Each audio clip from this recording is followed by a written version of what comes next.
Nigerians living in Ghana are finished. Yes, you heard me right. Our own don't finish, especially those living in Ghana without papers.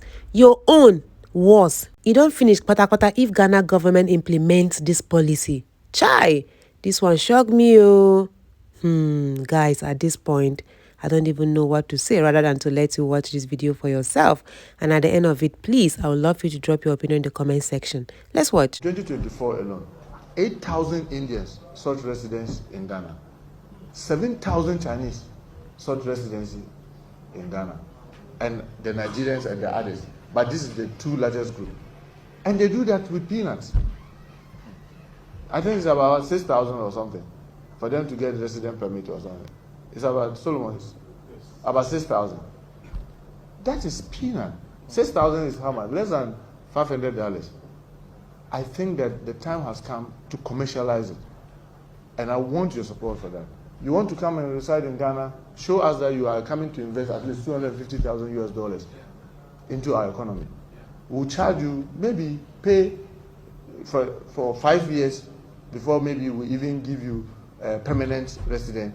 Pay us maybe $20,000 every year, pay us $5,000 so that we can use it to monitor. Because even the resources for NIB to be able to do the background check, to be monitoring what the person is really here to do, is not there. And yet we are just busy. You come to my office, everything is manual, so I have to sign them. And they fake documents and put them together, and you have some of our own citizens aiding them and taking all sorts of money from there, and they just come and pay 6,000, and then we grant them residence in our country. And in a few years, they marry some few Ghanaians, they come back and say they want naturalization, and then we sign again. No, we want to streamline this thing and commercialize it. And make sure you want to come and stay, yes, you are welcome, but show us that you are coming to invest in our country. You are coming to build business where our people will be able to get a job. Then, in exchange, we'll also give you the resident. But the way it is now, I sincerely think that we need to review. And here, we will also be looking that you help us, what do you call it, you support us. So this is what the Interior Minister, Honorable Mutakar, suggested the government of Ghana should do in order to have more stable migration system. As a Ghanaian, tell me, what do you think about this new law? Should it be implemented or not? Let me know in the comment section. So guys, we still have more interesting videos on board. Let's keep watching. Nkrumah talked about borderless Africa. Yeah. I've been a victim. I just had a brawl at the Togo-Ghana border just because I refused to pay bribe. Yeah. I mean, as a young African trying to travel within Africa, it's extremely difficult to travel within Africa. I mean, you're once a president. You don't think Africa need a border? We should be a borderless continent. But on the continent of Africa, there's no free movement of people and goods. I mean, I will want to ask you, because I'm so much advocate for this. And when you come to power, what are you going to do to change that? Well, I was president of Ghana, and so I was a member of the AU, Authority of African Heads of States. We prepared the protocol for visa-free travel in Africa. We were going to pass it in Kigali. At the last minute, there were objections from, I remember South Africa, but there were 2 or 3 countries that objected and said we should delay it until much later. Now, you know what I did? I came back to Ghana and I said, well, if the other countries won't pass it, we'll pass it in Ghana. And so I allowed visa-free travel for all African passports. You can apply for your visa at the airport. And people started taking advantage of it. Today, if you have an African passport, you can travel to Accra and apply for the visa when you get to Accra. And it hasn't changed Ghana in any way. Nothing extraordinary has happened. So I don't see why we cannot start with visa-free travel. In ECOWAS, we have it. ECOWAS, if you fly into Nigeria, you don't need a visa. All I see on this second clip was 2 great men with a golden hat having a very important discussion that will change not just one person, but it will change lives in Africa. Yeah, I so much have this natural love for Wode Maya. Ask me why. Oh no, you don't have to ask. I will tell you. See, Wode Maya have this I want Africa to unite mindset. And guys, that is exactly what late Kwame Nkrumah wishes before he left to be with our maker. if we have persons like Wodemaya in each African country that is ready to stand and fight for this to happen, then it's going to be victorious. Don't you think so? But it is so sad that what I just said right now is just a wish, because I don't think people are ready to sacrifice themselves for this change. Well, what do I know than coming out to talk too much? But my wish is for Africa to come together as one. Yes, free movement within Africa is a good start. Don't you think so? I would love to use this medium to say a very big thank you to Wodemaya. May God continue to bless you richly. Amen. So now we've heard from the Minister of Interior, we've heard from Wodemaya and the President. Now let's hear from our fellow Ghanaians. Yeah, this is what they have to say. Let's watch. Yeah, so these are the words of Ghana's Interior Minister Muntaka Mubarak, and it's a brilliant idea. I don't think there is any question mark in regards to this statement. That's a brilliant idea from Wodemaya, as he has been always advocating for a borderless Africa, borderless Africa.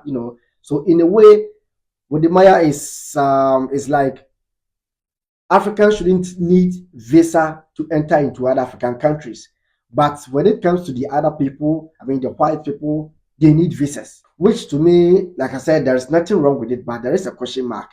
The reason why there is nothing wrong with it at the first place is that naturally to me, when it comes to relationship or aiding people, it varies from person to person, from country to country, from race to race. That is why, for example, when two Nigerians meet in a foreign land, or when two Ghanaians meet in a foreign land, let's say, for example, in the UK or in the US, or, as soon as they meet and realize that they are all from the same country, let's say, like I said, from Nigeria, from Ghana, the conversation becomes friendly. Oh, you are Ghanaian.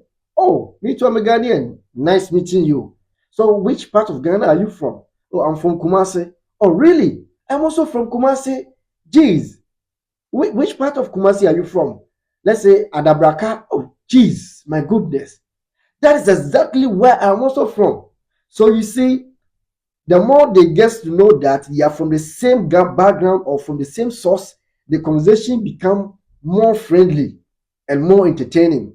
And so in regards to this, when it comes to considering someone, they will always go in for, their countrymen, especially this one, right? So naturally, when you are born, the very people that you become committed to, you become more friendly to, is your immediate family. That's your mom, your dad, and your siblings. That's your nuclear family. The next is your extended family.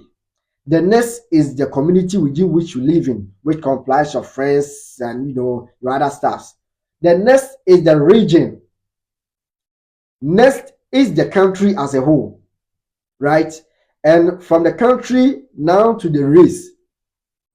Okay, we are all Africans. Oh, nice meeting you, Nigerian. We are all Africans. Africans. The last part is the world as a whole, whereby we are supposed to treat each and everyone equal, regardless of where the person is coming from, whether the person is a Chinese, whatever. All right. Now, let's tackle my frustrations or my confusion or my problem that I am needing the support of you guys right now. It is accepted in the whole world that once you are not a citizen of a country, you are a foreigner. So let me use Ghana as a case study. Once a Nigerian entered into Ghana, he or she is a foreigner, regardless of everything. Once an Indian moves to Ghana, he or she is a foreigner. A Chinese, it implies to every single person who is not a citizen of Ghana. And so there are procedures that those foreigners need to pass through, which at the end of the day, the world expects Ghanaians to deal with these foreigners, regardless of their color, of their race, equally, without being biased, without being some kind of racism. And so when I heard the news from this Interior Minister, Muntaka Mubarak, I was like, okay, maybe we can do this and at the same time consider our fellow Africans, talking of Nigerians and other African personals living in Ghana.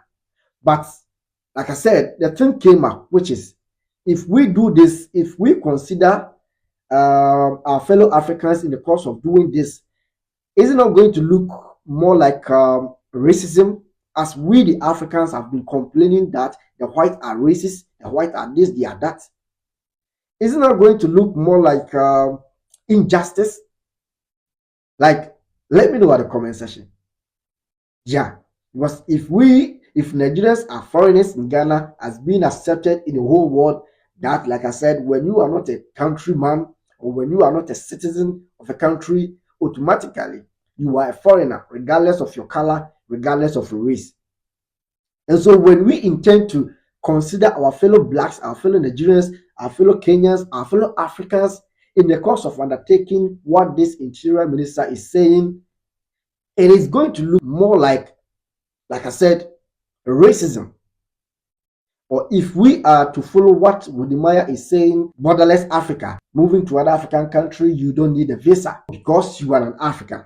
And so if a fellow African don't need a visa to enter into one African country or the other, and at the same time, a foreigner, another same foreigner who is a white person needs a visa, come to think of it, so certain things like this, once again, always gets me confused when it comes to considering our fellow Africans in the course of doing these things. But then again, also naturally, that is how it's supposed to be, naturally. So once again, let me know at the comment section, or let us know at the comment section, that is there any way that we can consider our fellow Africans, our own race, without letting the whole thing looks more like racism or injustice? Because I personally, or I don't think Africans will be pleased to see this happening in the other part of the world.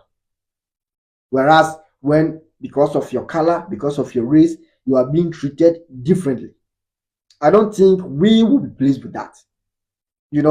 So come to think of it, what are we supposed to do about, or what can we do about this situation? So guys, everything that has a beginning also has an end. I've come to the end of my video. I'd love to hear your thoughts in the comment section below. Do also like, subscribe to this channel, share this video to as many eyes out there. I believe they will watch and learn from it. I love you guys always. Bye bye.